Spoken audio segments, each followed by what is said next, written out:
আচ্ছা, ঈদে যদি এরকম খুব কম সময়ে অল্প খরচে একটা মেকআপ লুক হয় তাহলে কেমন হয় বলো তো? এই যে আজকে মেকআপ লুকটা করেছি এটা কিন্তু একদম সিম্পল ভাবে একটা কনসিলার দিয়ে করেছি। যাই হোক ভিডিওটি শেষ পর্যন্ত দেখতে থাকবে আর কোনো প্রকার স্কিপ করবে না। স্কিপ করলে দেখা যায় তোমরা মেইন জিনিসগুলো অনেক সময় এভয়েড করে যায়। তারপর কমেন্ট বক্সে এসে বলো যে আপু এটা কি করেছো? এটা হ্যান-ত্যান মানে অনেক রকমের কথা বলো। তো যাই হোক এরকম স্কিপ করে দেখবেন। তো শুরুতে করে দিচ্ছি আমার ফেসটা কিন্তু ভালো করে প্রিপারেশন করে নিয়েছিলাম। তারপর এখানে ময়েশ্চারাইজার দিয়ে প্রাইমার দিয়ে আমি রেডি হয়ে আসছি।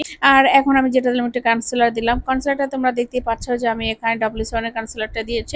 কনসিলারটা কিন্তু অনেক ভালো। এটা ফুল কভারেজ একটা কনসিলার। তো আমি দিয়ে ফোঁটা দিয়ে কিপটামি করে দিলাম আর কি। এটাকে ভালো করে ব্লেন্ডিং করে দিলাম। তো ব্লেন্ডিং করার পরে আমি শেষমেশ তারপর চোখের উপরে দিলাম। কারণ আমি ফেসটাকে আগে ব্লেন্ডিং করে দিলাম। ফেসের উপরে দিয়ে তারপর আমি চোখের আইলিডে 2 ফোঁটা দিয়ে ব্লেন্ডিং করলাম। তো ব্লেন্ডিং করার পর এখন দিলাম হলো আমার মোস্ট ফেভারিট একটা ব্লাশ। এই ব্লাশটা আমার কাছে অনেক ভালো লাগে। হান্ডিয়ান এই ব্লাশটা আমি এখন ফেসে এপ্লাই করে ফেললাম। দেখতে পাচ্ছ অল্প দিয়েছে। তারপর আমার ব্লাশটা কত সুন্দরভাবে আমার ফেসে ফুটে উঠেছে। ব্লাশ দেওয়ার পরে একটু কমপ্যাক্ট পাউডার দিব। আজকে কোনো লুজ পাউডার দিয়ে আমি এখানে ফেসে কোনো কাজ করিনি। জাস্ট কমপ্যাক্ট পাউডার দিয়ে আমি ফেসটাকে সেট করে ফেললাম। আর এই তো দিয়ে ফেললাম একটু হাইলাইটার। হাইলাইটার কে না পছন্দ করে বলে। এখন মেকআপের শুরুতে কিন্তু মেকআপের একটা পার্ট হলো হাইলাইটার। হাইলাইটার দিলে মনে হয় একটা মেকআপের প্রাণ খুঁজে পায় এরকম আর কি। তো হাইলাইটার দিয়ে ফেসটাকে পুরো কমপ্লিট করে ফেললাম। আর এই তো নিলাম এখন একটু কাজলটা আমি কিন্তু কিপটামি করে দিতে পাচ্ছ আমি উপর লাইনটা দিয়েছি। যে জায়গাগুলোতে আমি একটু আইলাইনার দিব সেই জায়গায় জাস্ট আমি একটু কাজল দিয়েছি। চোখের ভিতর আমি কাজল দিচ্ছি ওয়াটার লাইনে। হ্যাঁ, ওয়াটার লাইনে কাজল দিতে গেলে আমার চোখের উপরটা কিন্তু আমি চোখ বুজে দেই। ভুলও কিন্তু তোমরা এই কাজটা করবা না। কারণ তোমরা যদি না দিতে পারো চোখ বুজে উপরে দিবা। কারণ আপার ওয়াটার লাইনে আমার এভাবে দিয়ে অবস্থা হয়েছে। তোমরা যদি চাও উপরে ধরে তারপর ভিতরটা লাইন তোমরা কভার করতে পারো। আর এই তো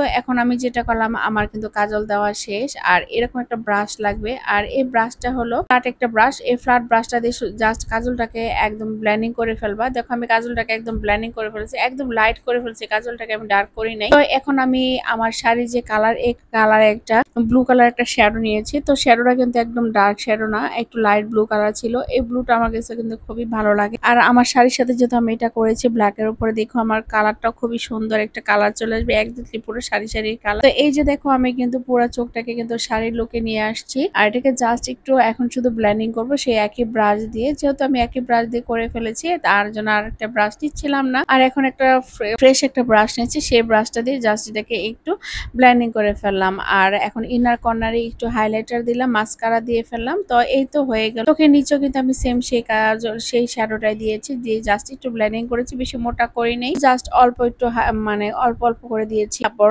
আইল্যাশ পরে ফেললাম। আইল্যাশ পরার পর এই হলো বাকিটা আমার ফাইনাল লুক। তো আমার ফাইনাল লুকটা আমাকে কেমন লেগেছে অবশ্যই জানাবে। মেকআপ লুকটা আসলে মনে হয় যে মেকআপটা দেখেই মনে হচ্ছে যে একটু অন্যরকম মেকআপ। তো বাটারি মেকআপ কিন্তু হয়ে গেছে। তো তোমরাও চাইলে কিন্তু ঈদে সফট করতে পারো। আর চাইলে আমার লুকটা রিক্রিয়েট করে আমার পেজের সাথে দিতে পারো। তো আমার এই মেকআপ লুকটা কেমন হয়েছে অবশ্যই জানাবে। এটাকে মূলত আমি কিপটামি একটা মেকআপ বলতে পারি, একদম লাইট একটা বেস। তাই বেসটা কেমন হয়েছে অবশ্যই জানাবে। আর ভিডিও ভালো লাগলে প্লিজ একটা লাইক করো, শেয়ার দিয়ে পাশে থাকবে। আল্লাহ হাফেজ।